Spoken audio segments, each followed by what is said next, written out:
Hello, bachcho. Let's read our question. So our question says, how has Prashant, a teenager, been able to help the people of his village? तो बच्चों, this question has been taken from the chapter The Weathering the Storm in Irsama. अब यहाँ पर question का मतलब समझते हैं। पूछा गया है कि जो प्रशांत है वो एक टीनेजर थे, तो उन्होंने एज अ टीनेजर अपने विलेज के लोगों की किस तरीके से हेल्प की सुपर साइक्लोन के बाद। तो चलिए समझते हैं अपना answer. Prashant sensed a deathly grief settling upon 2,500 strong crowd in the shelter. He decided to get a grip over himself and stepped in as a leader of his village. अब देखिए यहाँ पर हम बात करें डिस्ट्रक्शन की, जो super cyclone के बाद फेस किया जाता है कि कितनी ज्यादा गंदगी फैल जाती है, सब कुछ बर्बाद हो जाता है। तो प्रशांत ने जिस शेल्टर में वो रह रहे थे, ठीक है, रेड क्रॉस शेल्टर था वो, तो वहां पर उसने देखा कि जो 2500 लोग हैं वो बहुत ही ज्यादा ग्लूमी स्टेट में है, वो बहुत ज्यादा उदास हैं क्योंकि सब कुछ डिस्ट्रॉय हो चुका था, कोई हेल्प करने के लिए आ नहीं रहा था। तो उसने खुद ही अपने ऊपर भी कंट्रोल किया, क्योंकि जो प्रशांत थे वो खुद एक बहुत ही बड़े ट्रॉमा से गुजर कर आए थे, ठीक है। तो he decided to grip over himself and stepped in as a leader of his village. तो उन्होंने सोचा कि मैं ही एक एज अ लीडर इस सब चीजों पे ध्यान दूंगा और लोगों को कुछ ना कुछ उन्होंने हेल्प करनी शुरू की एज अ लीडर। तो चलिए समझते हैं क्या क्या ऐसी चीजें उन्होंने की जिसके कारण लोग मोटिवेट हुए और लोगों को बहुत ज्यादा हेल्प मिली। सो पहली चीज, he organized a group of youths and elders to jointly pressurize the merchant to part with his rice, and they returned triumphantly with food. For the first time in 4 days, the survivors were able to fill their bellies. तो यानी पहली चीज प्रशांत ने क्या किया, खाने का arrangement.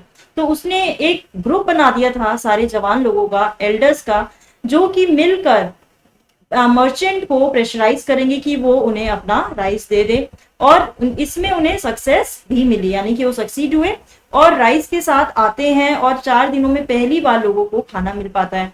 दूसरी चीज क्या की, he organized a team of youth volunteers to clean the shelter of filth, urine, vomit and floating carcasses and tend to the wounds and fractures of the injured people। कि उन्होंने देखा कि जो शेल्टर है वो बहुत ज्यादा डर्टी हो चुका है, क्योंकि वहां पे वॉमिट है, ठीक है, लोगों की बॉडी या फिर जानवरों की बॉडी भी पड़ी है, डेड बॉडी पड़ी है। तो यानी उन्होंने सबसे पहले सोचा कि इसके बाद कि हमें शेल्टर को क्लीन करने के लिए लोगों को टीम बनानी पड़ेगी, यूथ की टीम बनानी पड़ेगी। सो उन्होंने सैनिटरी कंडीशन पर, यानी कि सफाई पर फिर ध्यान दिया। दूसरा काम उन्होंने ये किया था कि वॉमिट, फ्लोटिंग कार्कसेस और जो लोग इंजर्ड भी थे उनको भी उन्होंने अटेंड किया, ठीक है। अब देखिए तीसरा काम उन्होंने क्या किया, when the military helicopter did not return, the youth task force gathered empty utensils from the shelter. They deputed the children to lie in the sand with the utensils on their stomach to communicate with the passing helicopters that they were hungry, ठीक है। तो यानी कि अब देखिए हुआ क्या था, मिलिट्री हेलीकॉप्टर एक ही बार आया था, उसके बाद वो नहीं आया। तो यानी उन्होंने एक यूथ टास्क फोर्स को जो अरेंज करा था, उन्होंने क्या किया कि एक आइडिया दिया लोगों को कि आप एम्प्टी यूटेंसिल्स गैदर्ड करके लाइए, यानी इकट्ठे करिए, और बच्चों को अपने स्टमक पे वो बर्तन रखकर लिटा दिया था। यानी they deputed the children to lie in the sand with the utensils on their stomach. और इससे उन्होंने क्या मैसेज भेजा कि दैट वी आर हंग्री, कि वो हंग्री थे, और ये मैसेज हेलीकॉप्टर तक पहुंच जाता है।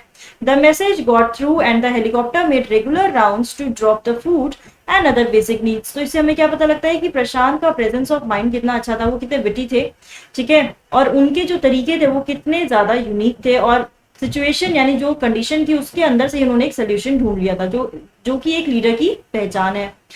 Prashant brought all the orphan children together and put a polythene shelter for them. He persuaded women to start working in the Food for Work program started by an NGO.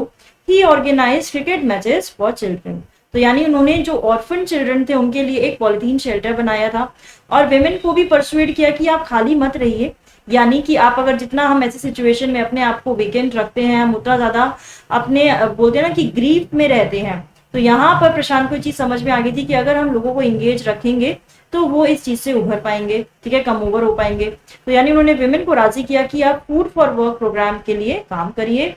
और बच्चों के लिए, क्योंकि बच्चे बहुत ही ज्यादा परेशान थे उस टाइम पे, और स्पेशली ऑर्फन बच्चे, तो उन सबके लिए उन्होंने matches, cricket matches, sports events भी ऑर्गेनाइज किए जो कि उसी टाइम पर हो सकते थे।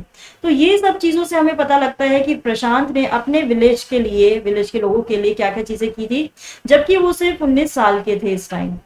तो बच्चों, I hope you have understood the answer. All the best.